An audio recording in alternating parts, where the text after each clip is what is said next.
मंदिर मंदिर से काम चल जाएगा मलूक नगर। सवाल भाई, मंदिर बनेगा, शंख बजेगा और नवग्रह की तस्वीरें दिखाई देंगी और हर हर महादेव के नारे लगेंगे तो कोई भी हिंदू रोमांचित होगा। अगर मैं तुम्हारे बीच में बोलूंगा 2022 तक किसानों की आय दोगुनी होनी थी, ये वादा किसानों से किसने किया था? हर चुनाव से पहले हम मंदिर मंदिर खेलते हुए दिखेंगे, स्पेशली बीजेपी मंदिर मंदिर खेलती हुई दिखेगी। हिंदुत्व का नारा बुलंद कर, हम 11 साल से हिंदुत्व का नारा बुलंद कर रहे हैं। हिंदुओं का कितना कल्याण हो गया? 80% किसान हिंदू ही होंगे ना। 25 में 26 में बैठकर मैं ये कह रही हूँ 27 रुपए हर रोज कमाता है किसान, उसका 80% हिंदुओं का चंक है। भला हो गया हिंदुओं का मंदिर बनने से। मंदिर जाएंगे पर नौकरी नहीं दे पाएंगे। चुनाव आते ही देश की राजनीति में एक चीज हर बार तय समय पर लौटती है और वो है बीजेपी का हिंदू हिंदू रटना। जैसे ही चुनाव नजदीक आते हैं विकास गायब हो जाता है, बेरोजगारी हाशिए पर चली जाती है, महंगाई पर ताला लग जाता है और अचानक पूरा नैरेटिव हिंदू धर्म के इर्द गिर्द घुमाया जाने लगता है।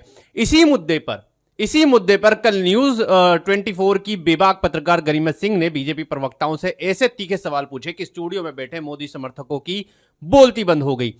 वो बहस भी मैं आपको दिखाऊंगा कि पूरी बहस में क्या क्या हुआ है, लेकिन उससे पहले जरा मुरादाबाद की इस खबर पर नजर डालिए। ये खबर जो है बड़ी दिल दिला देने वाली है, जो इस पूरे हिंदू हिंदू नैरेटिव की जमीनी हकीकत सामने रख देती है।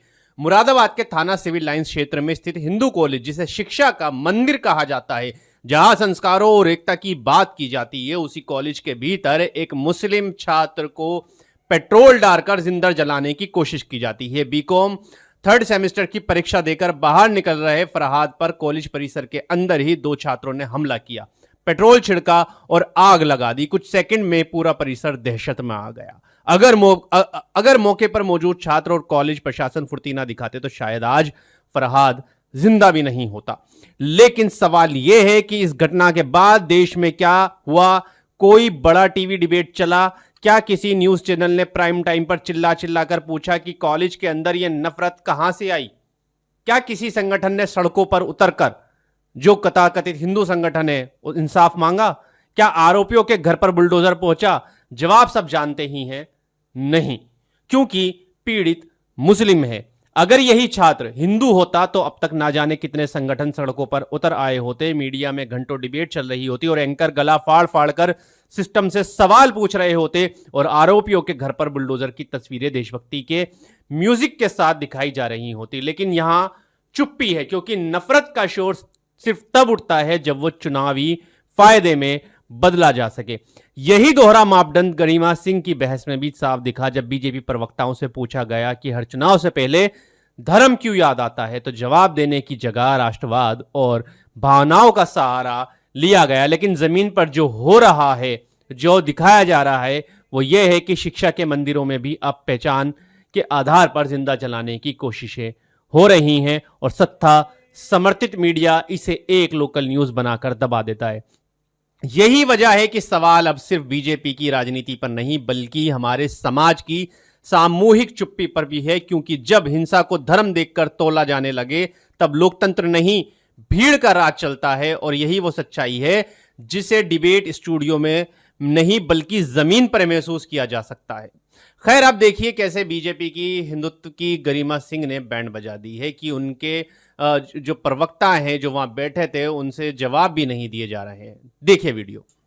भाई हिंदू हमने मंदिर, गरिमा सिंह की डिबेट चल रही थी उसी सोमनाथ मंदिर के मुद्दे पर, जहां बीजेपी आज 1000 साल पूरे बताकर हिंदुत्व का प्रोग्राम चला रही है। उससे पहले जान लेना जरूरी है कि 1026 में महमूद गजनवी ने सोमनाथ मंदिर पर हमला किया था और साल 2026 में पहली बार उस हमले से 1000 साल पूरे हो रहे हैं, जिसी राष्ट्रीय आयोजन सोमनाथ स्वाभिमान पर्व का नाम पर मनाया जा रहा है। और प्रधानमंत्री नरेंद्र मोदी खुद इस कार्यक्रम में हिस्सा ले रहे हैं और इसे भारत की सभ्यता और आत्मबल की मिसाल बताने की कोशिश कर रहे हैं। ऐसे में सवाल यह उठता है कि जब 1000 साल पुराने इतिहास को राजनीति के लिए इस्तेमाल किया जा रहा है तो क्या इसका मतलब सिर्फ श्रद्धा है या सत्ता के लिए हिंदुत्व की राजनीति को और तेज करना है? इसी कड़ी में राष्ट्रीय सुरक्षा सलाहकार अजीत डोभाल ने एक कार्यक्रम में कहा था कि इतिहास हमें चुनौती देता है कि हर युग में अपनी ताकत और पहचान के लिए खड़ा होना चाहिए और अगर इतिहास को बदला नहीं जाएगा तो हम पिछड़ जाएंगे।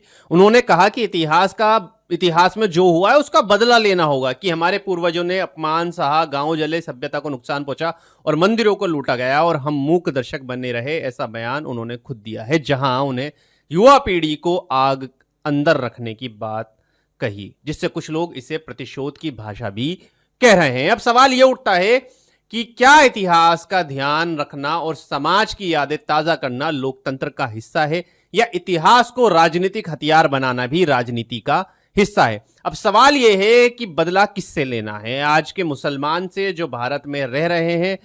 अजीत डोभाल ने यह बात क्लियर नहीं की। एक बार बता देते तो शायद अच्छा होता कि करना क्या है। क्या मुसलमानों के घर में घुसकर मारना है, उनकी मस्जिदें तोड़नी है जो कि तोड़ी जा रही हैं। अगर वो सही से बता देते तो शायद ज्यादा अच्छा होता कि बदले में करना क्या होगा हिंदुओं को।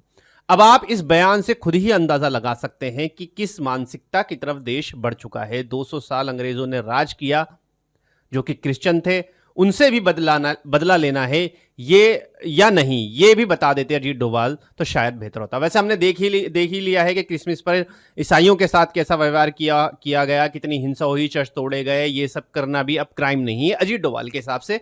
ये बदले की आग है जो जलती रहनी चाहिए। खैर, आपको क्या सोचते हैं इस पूरी खबर पर, हमें कमेंट करके जरूर बताएं और वीडियो को लाइक करें, शेयर करें और चैनल को सब्सक्राइब करना बिल्कुल ना भूलें।